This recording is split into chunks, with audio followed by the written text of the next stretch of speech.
రోజులో మళ్లీ AP assembly సమావేశాలు నిర్వహిస్తామని సీఎం చంద్రబాబు తెలిపారు. కూటమి నేతలు, ఎమ్మెల్యేలు, ఎమ్మెల్సీలతో ముఖ్యమంత్రి టెలి కాన్ఫరెన్స్ నిర్వహించారు.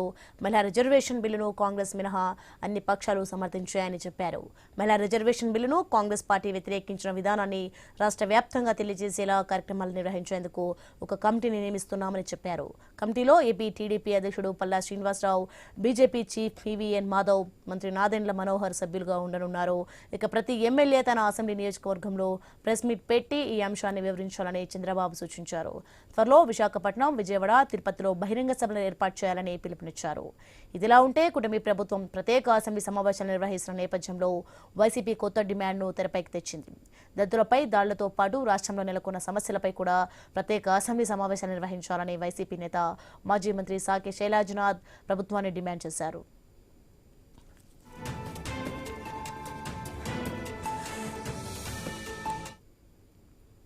10 రోజుల్లో మళ్లీ ఏపీ అసెంబ్లీ సమావేశాలు నిర్వహిస్తామని సీఎం చంద్రబాబు తెలిపారు. కూటమి నేతలు, ఎమ్మెల్యేలు, ఎమ్మెల్సీలతో ముఖ్యమంత్రి టెలి కాన్ఫరెన్స్ నిర్వహించారు. మహిళా రిజర్వేషన్ బిల్లును కాంగ్రెస్ మినహా అన్ని పక్షాలు సమర్థించాయని చెప్పారు. ఇదే అంశానికి సంబంధించి మరింత సమాచారం మా ప్రతినిధి కాంతి అందిస్తారు. కాంతి.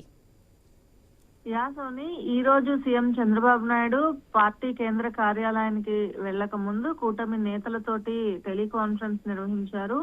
త్వరలో ప్రత్యేక అసెంబ్లీ సమావేశాలు నిర్వహించాలని, మే నెల మొదటి లేదా రెండో వారంలో అసెంబ్లీ సమావేశాలు పెట్టే అవకాశం కనిపిస్తా ఉంది. రాష్ట్ర వ్యాప్తంగా 3 పార్టీలకి సమన్వయంతో ఒక కమిటీని ఏర్పాటు చేసి కాంగ్రెస్ ఇతర పక్షాల వైఖరిని అసెంబ్లీ వేదికగా ప్రజలకు వివరిద్దామని చెప్పి సీఎం సూచించడం జరిగింది. మహిళా రిజర్వేషన్ బిల్లుకి సంబంధించి అసెంబ్లీలో చర్చించాలని నిర్ణయించారు. విజయవాడ, విశాఖపట్నం, తిరుపతి 3 ప్రాంతాలలో కూటమి పార్టీలు కలిపి భారీ బహిరంగ సభ పెట్టాలని కూడా నిర్ణయించడం జరిగింది. ఇక కమిటీలో టీడీపీ నుంచి పల్లా శ్రీనివాస్, బీజేపీ నుంచి మాధవ్, అలాగే జనసేన నుంచి నాదెండ్ల మనోహర్ ఉండాలని చెప్పి నిర్ణయించడం జరిగింది. టెలికాన్ఫరెన్స్ లో కూడా బీజేపీ రాష్ట్ర అధ్యక్షుడు మాధవ్ తో పాటు నాదెండ్ల మనోహర్ కూడా పాల్గొనడం జరిగింది. మహిళా రిజర్వేషన్ అడ్డుకొని కూటమి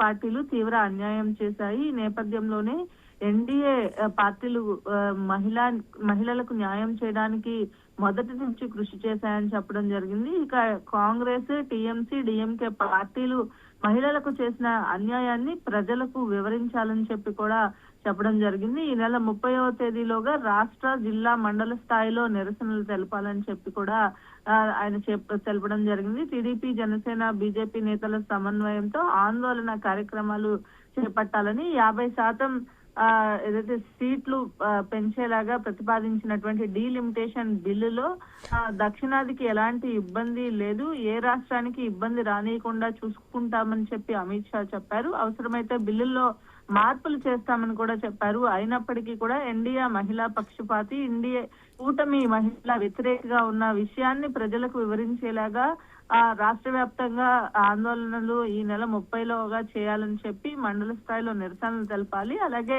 కాంగ్రెస్ పార్టీ మహిళా బిల్లును ఎప్పటికప్పుడు అడ్డుకునే ప్రయత్నం చేసింది అని కూడా ఆయన గుర్తు చేసుకోవడం జరిగింది. ఈ నేపథ్యంలోనే అసెంబ్లీ సమావేశాలు మే మొదటి లేదా రెండో వారంలో పెట్టి ఒక 10 రోజుల పాటు దీనిపైన అసెంబ్లీ నడపాలని కూడా సీఎం సూచించినట్లుగా తెలుస్తోంది. సోని.